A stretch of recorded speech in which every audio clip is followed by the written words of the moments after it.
All right, we're live. Hello. All right, so essentially, it took me a lot of work. Well, whatever. I tell people about Project Ghost. I tell people I'm a federal agent. I tell people I'm a father. I tell people I have a felony for selling marijuana. And two of the four they'll believe, and the other two they won't. But which ones they believe are really arbitrary, but they're all four true. And the reason why I say these things is because I picked four random facts about my life, two of which are plausible, and two of which I have to go out of my way to show people pictures and explain and all that stuff. And the point of all of this is that no matter how much people want to change my story, they can't because it's my story. Do you understand? So, for example, your ex-husband, he lied on court documents and committed perjury. Do you agree? Yes. So if he were to take a penny for those actions, he would cross into criminal. I mean, white collar crime, felony criminal. Right now, he's at like a misdemeanor, maybe like class 4, level 4. I don't know what, I'm not a criminal attorney, nor do I give a fuck. Well, because you know what it is? I like the guy and like the human being, and he doesn't really understand that he and I don't have a relationship. I'm not in a relationship with him, nor is it his business what you do. That's the part that I'm really confused about. Like, I can understand my wife having issues. I mean, I can't understand it after the history the three of us have had. But no, I can't. Like, I can't. And this is where what you say off camera really makes me laugh, and I don't understand why you can't say it on camera. What did I say? I don't remember.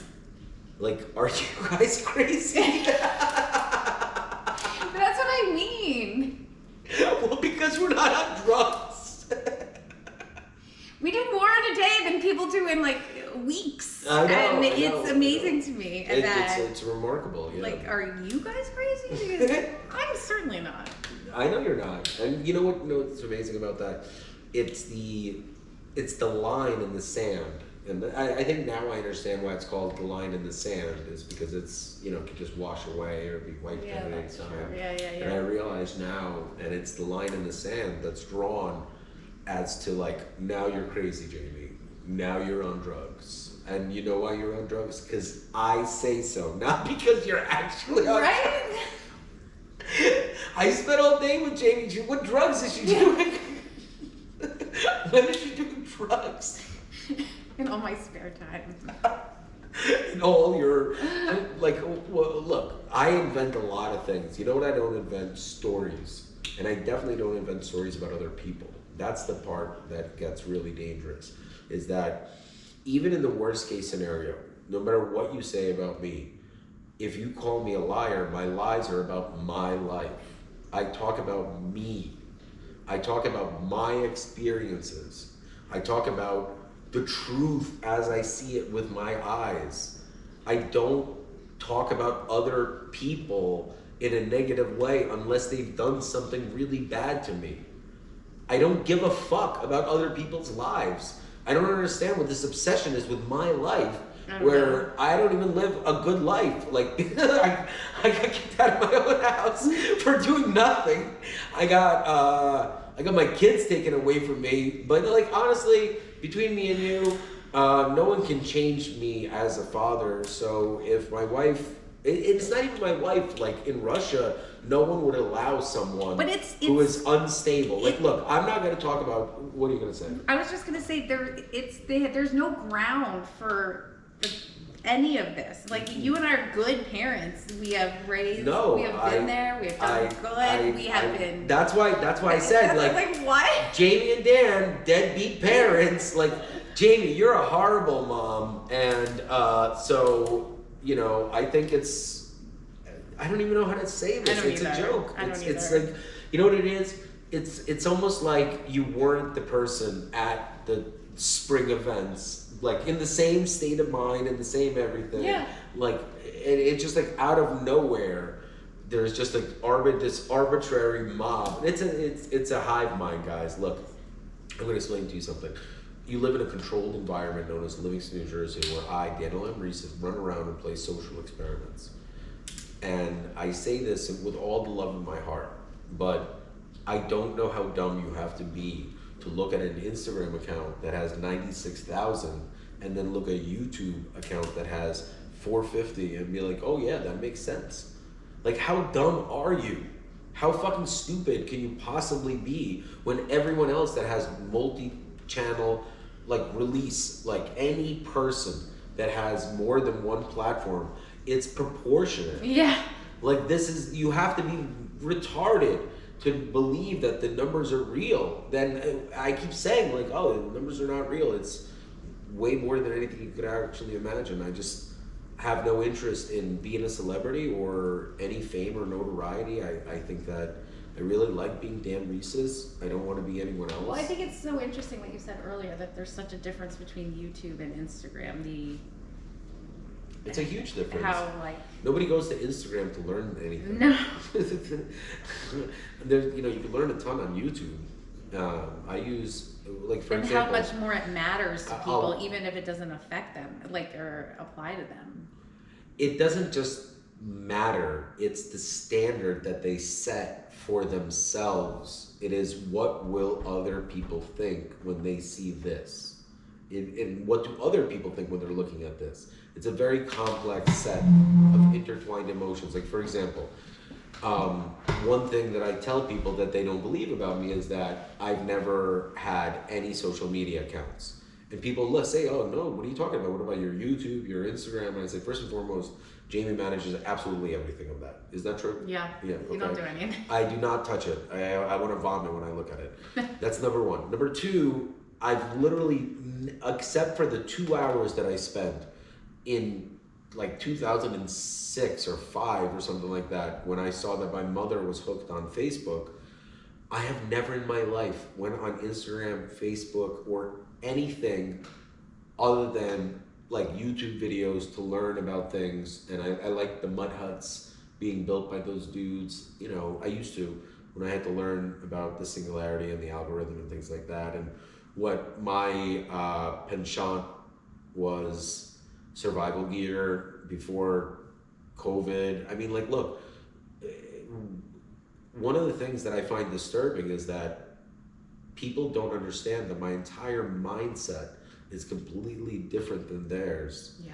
Completely different thinking. You have to understand, it's 2 decades of you being brainwashed by an artificial intelligence that's based on your eyeballs.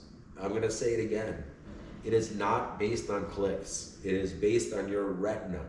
It is based on where your eyeballs look on the screen. It doesn't matter what I say. You will never believe me. It doesn't matter. I can tell you I'm a 3-titted blue alien.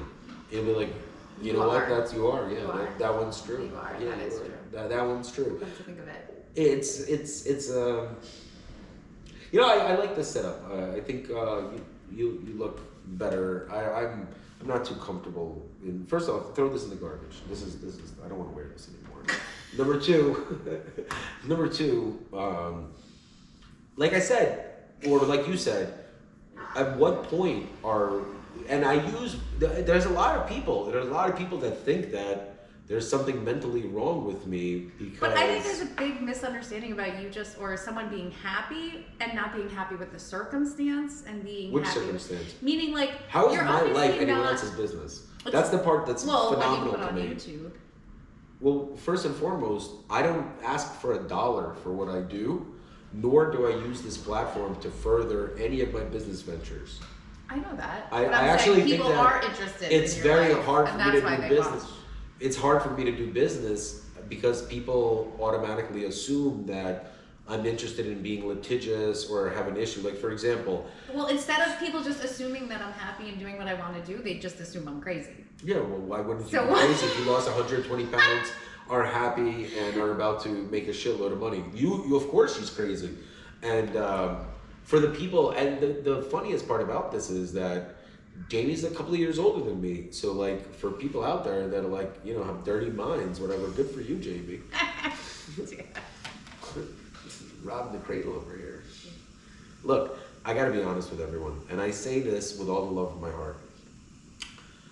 There comes a point in everyone's life where they stop and look in the mirror, and that point should be right around now, where you're watching this video and you say, what the fuck? Like, for example, my wife, Mal, okay? The name of the video is Mal Just Sold Me Drugs, okay? Yeah. Because at CVS, there's a pharmacist in the shopping plaza, and her name is Mal, and she sold me drugs, and I can legally say Mal sold me drugs. You can. You know, like, without any ramifications or problems whatsoever. No way. Yeah, 100%. Mal just sold me drugs, and I want to be Mal just sold me more drugs. Mal always sells me drugs. You know what I'm saying? But not always. Always would be a lie because I go to a different pharmacy, but Mal sells drugs to most of Livingston, you know? And it's a play on a domestic violence temporary restraining order, which is a gag order disguised as a retaliatory domestic violence complaint. Do you understand? It's a gag order. Like, you guys are idiots if you think I don't understand that. You issued a illegal gag order. Period. End of sentence. Violated my First Amendment right, Second Amendment, Fourth Amendment. It doesn't even matter. Like this guy, Officer Dominowski, that I was talking about, he ripped me out of this house without letting me put my shoes on. I've lived in Livingston, New Jersey my entire life. For a non-violent crime. I've never even been accused of harassment, stalking, or anything. I went to 9 proms. I did not have a hard time getting laid. I don't understand what the problem is. I don't understand, like, it's, and like, the reason why I'm fascinated with this guy, Officer Dominowski, is because after the second cigarette, as he stared at my wife and attempted to make eye contact with me, I thought to myself, I don't think this man knows that I know that he asked for my wife's number 2 years ago. Right. So it's like, here you go, sir, please have another tobacco cigarette, making you impossible to be employed by any law enforcement agency. But it's the concept that I'm the crazy one. And I've never had a single issue. And every day that passes, you and I can't even keep a straight face every time we drive by Livingston Police Department because we're not criminals. You are morons. Look, I'm going to explain to everyone right now, okay? I'm a moron because I believed in Mal, okay? She destroyed everything, including almost every real estate transaction, even my bankruptcy she destroyed. Literally, without allowing me access at the most key critical point in the second bankruptcy. The first one she destroyed as well, in conjunction with a bunch of other fraudulent attorneys. The key element between Mal and Dan's destruction is that there's always a lawyer involved. Always. There's always a lawyer involved. There's always a human being that my father-in-law pays money to that justifies, like, my wife's absolutely horrible behavior. So, for example, like, I have to have communications with the camp director, who I like, nice guy, you know, but I realize that I don't even stand a chance. Like, automatically, it's like, oh my God, look at this guy, he's problematic. Unlike his wife, who's so sweet. Like, what does she do that's so bad? Kidnap children and violently assault and almost murder Jamie? Yeah, that's not a mentally torture me. Like, look, I'll tell you something. My mother-in-law, great lady, she knows exactly how messed up what these people are doing. I'll give you another example, okay? One of the things that human beings that are in mental health look for is erratic behavior changes. I said it backwards. Changes in erratic behavior. So, for example, if you're kind of a super hyper person, if you start becoming really calm, or if you have the delta in between your episodes. So one of the things that you and I both know is Mal had episodes periodically.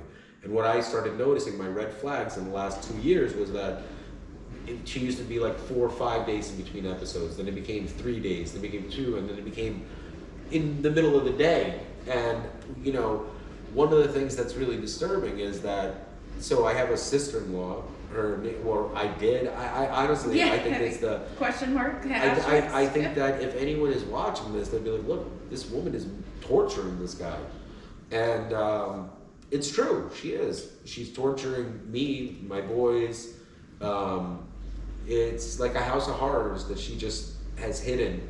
And I take the blame for hiding it, because I took the beating because I really loved her. And I think that just watching this video, knowing what a beautiful marriage we had, must kill her, because I never cheated on her. And that was the most interesting part of this entire thing, is that she believed in something that wasn't true while sleeping in bed with me and hanging out and all that other stuff. And I keep trying to explain myself and say, like, hey, you know, Mal needs help. Like, there's no helping Dan. Like, I'll end up helping whatever therapist is standing in front of me every single time. In prison, in the highest level of society, it doesn't even matter. It doesn't matter. I'm a very smart guy.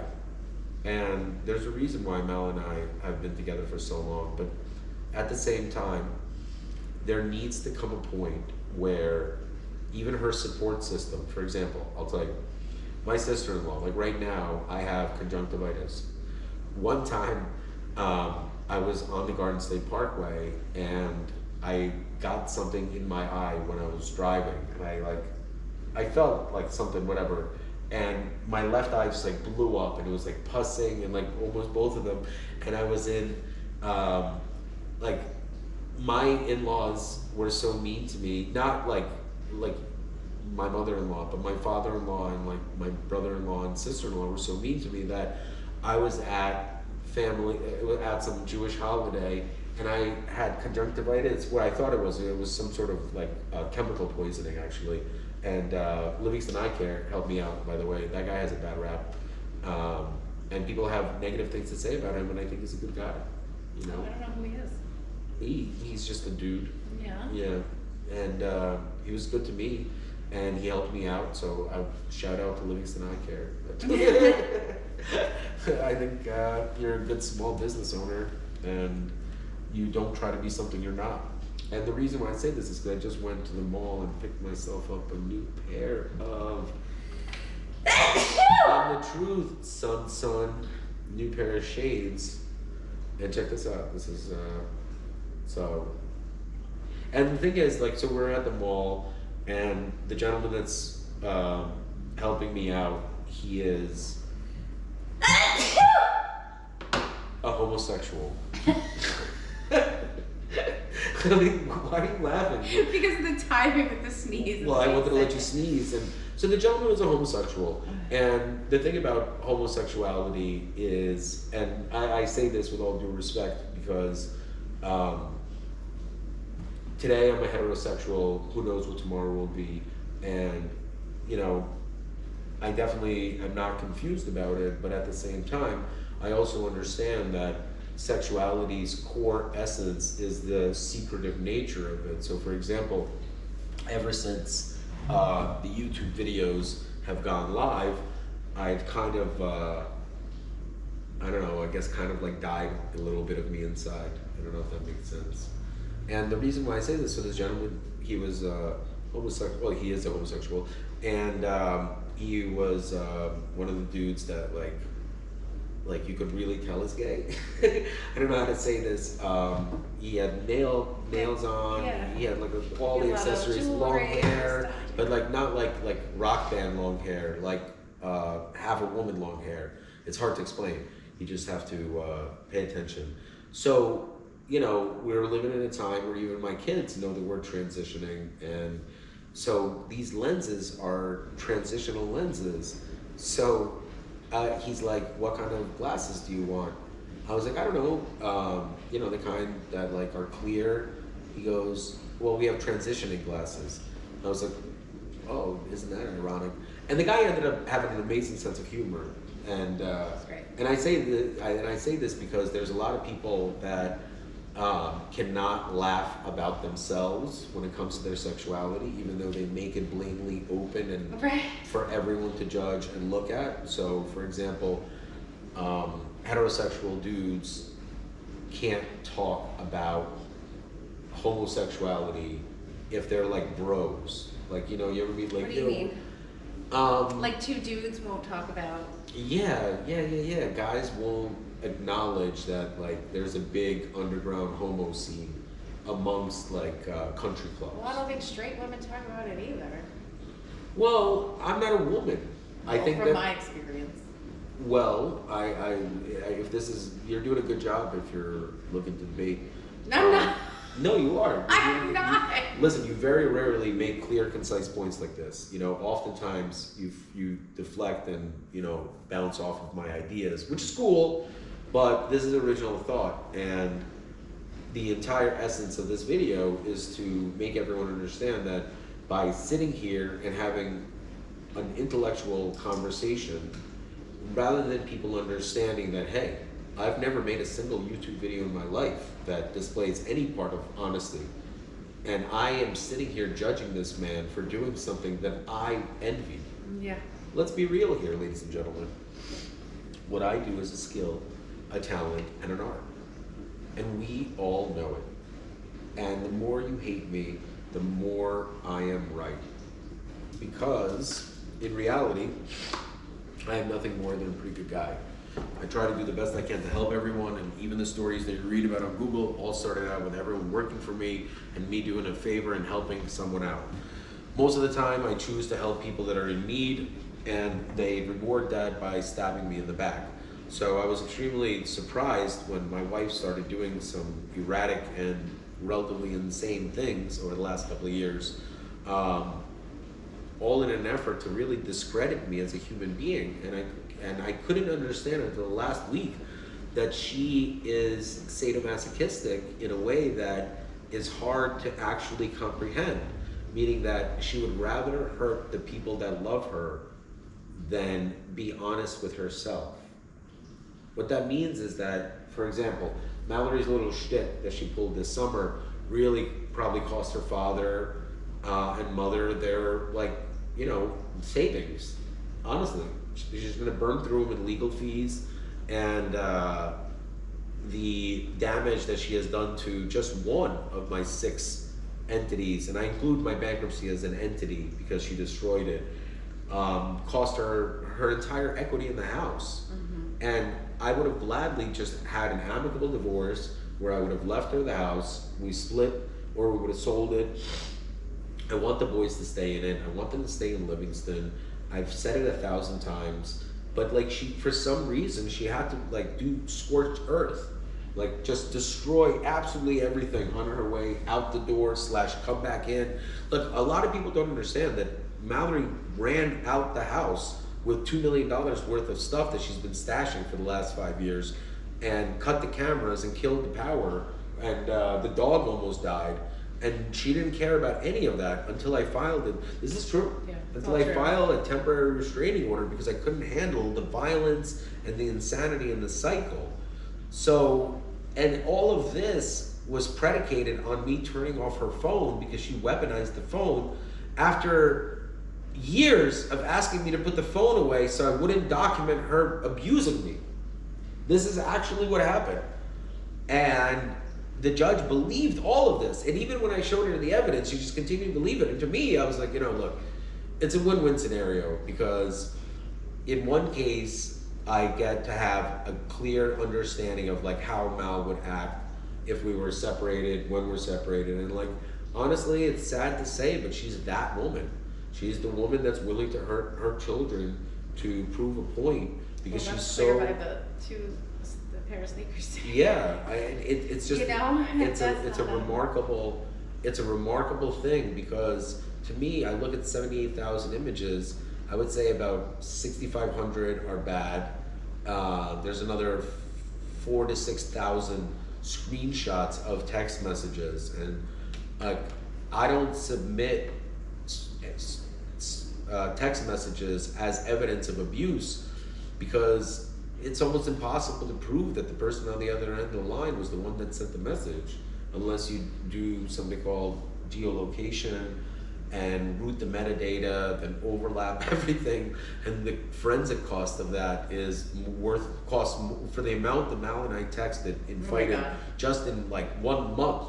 The forensic cost of that would be like quarter of the cost of the total equity in the house. And a lot of we also had another $1 million home that we had $500,000 in equity that she fucked that up for me. And that's the thing. It's not even her. There's like, I don't know. I feel like there's like a demon or something. And this is me speaking openly and candidly. And look, first and foremost, whatever gag order you guys had on me in a temporary sense by believing this insanity is completely gone with Mallory's Instagram post. So don't even think about it. That's number one. Number two, I'm going to show you that my in-laws, who are in their mid-70s, are engaging and like rooting this system on. So my father-in-law calls me up, harasses me. My mother-in-law called me today. I don't think she meant to. I think that she was just snooping, and they're in their 70s, and I don't think, like you made the point. What are you trying to say? I'm trying to say that I think you're right. I think a lot of people have gone crazy by social media, and I think that like we have a huge mental health crisis, and I think that people telling us how we only shows proves my point. I don't even know what they're telling us. No, they're telling you that you're crazy and on drugs without any medical knowledge, without any assessment, after spending a lifetime relying on Jamie. Like, for example, her husband would never have been able to raise these kids without Jamie. So like after the kids are all raised, we're like, oh, she's crazy. What? I saw him today. We were driving. God bless Jared. Jared, I love you. And I yelled, I love you in the car, because it doesn't make sense. There's a movie called Grosse Point Blank. You ever seen it? Yeah.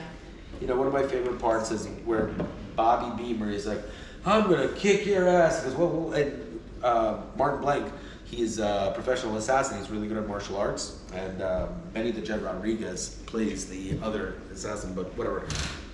Who's a martial artist in real life. So John Cusack, like when they're in the high school, in the hallway. He's like you would think that he's just about to like just knock this guy out. He goes, look, Bob, I know that you might think that there is some pent up hostility between you and I, but the truth is there is no you and I. We don't have a relationship. It's one of the best lines, and that's what I want to say to everyone. Like, there is no you and I. And for my wife or ex-wife, or I don't know what the fuck is going on anymore, but why would you want to hurt our children? Why would you want to create an alternate timeline of memory? So for example, like say like she wants to introduce a boyfriend to the kids or whatever. Why would you then on Instagram call Jamie a homewrecker? Why would you file for divorce and then to the whole town blame Jamie on your marriage being ruined when you've been cheating on me for years? Like, I don't understand this. And that's why I'm going to wrap this up, because there's a lot of footage and it's got one title, and we'll do alternates of photo bursts, and let's do all positive images of me and my family. So it's the four of us on the tiles. You see how this works? This is post-production, and then there is a little bit of magic and fairy dust that gets sprinkled. Not cocaine, you morons. And I call myself a moron because just like the Livingston Police Department, I was fooled by Mal, and like the amount of destruction she has done is just like, I would say that she has done more damage just in one summer alone to the township of Livingston than anyone has ever done in their lifetime. You just don't you don't know it. You don't know the amount of labor that it took to resolve an invented conflict. It never was resolved. It just kind of is lingering out there. It's like a fart, like a waffle. Pretend we don't exist anymore. Oh my God! It's like you ever been in a room or an elevator where just somebody farts and then all of a sudden, like, the floor is just not getting there, and you're just, like, there with the fart, and that's happened to me. I've never been the farter, though, but I've held one in, released, and then someone came in after. That's pretty bad, too. Oh. I'm an honest man. And so, on that note, Jamie. On that note. Well, I wanted to do like a 33, 31. Yeah. We're at 30, 10. Deadbeat dad, Dan here. You're like, such a deadbeat. It's just so ridiculous because I love my boys. I've never spent a single day without them. And my wife and her supports it. Like, for example, Sarah Blast. She had, when I had conjunctivitis, it was a family event in Long Island, of course. After spending hours in traffic, I'm sitting there and like I'm dying. My eyes are killing me, and they're like laughing at me. And that was the other thing. Sarah, they got a lot of humor. They got off so on much. making fun of you all the time. Oh my god, I was the butt of all the jokes, all the and time. then I was yelled at when I wasn't. Yeah. And like so, all my father-in-law, he keeps a lot of pills in his in a readily accessible drawer. And they're really mean to me. So like sometimes I would come in and just take an Ambien and just pass out at 8:30 because like, oh, I'm sorry, I don't want to spend another night being insulted. I'm a grown ass man. I'm like in my 30s. I have to be talked down to. And like I said, my father-in-law never paid for anything. I always felt even uncomfortable when he paid for dinner for the whole family. And I picked up the check a couple of times, and he was always good about things like that. But essentially, I'm just not one of those people that needed my father-in-law's help. I never reached out for it. I was always extremely proud that I was able to get him watches. Like one of the watches, I paid for $6,000 of it to make it seem like he got a good deal. And because to him, that was important. And until he met me, he never wore like a nice watch. And like when I met him, I was like, no. My father-in-law cannot have this crap. He had his nicest watch was a Tag Heuer, and I was like, okay, this is terrible. And this is an example. I still don't know what happened to your eye. Oh, so I'm sitting at the dinner table, which is essentially just a boxing rink where I just get like mentally abused. And my sister-in-law, she goes, "Your new name is Conjunctivitis Dan. We'll call you C Dan." And it's funny, like, and I'll never forget it. She knows exactly what I'm talking about. She's like, "Okay, see, Dan." I was like, I can't see, and like they didn't understand that joke. But like, here's the funniest part: my sister-in-law is an accessory in aiding and abetting to kidnapping, and she's gonna be charged with it because she knew damn well what she was doing. And she knew who I am, and she knew that I am not the person. But just like many other people in Mallory's life, they just... You hungry, girl?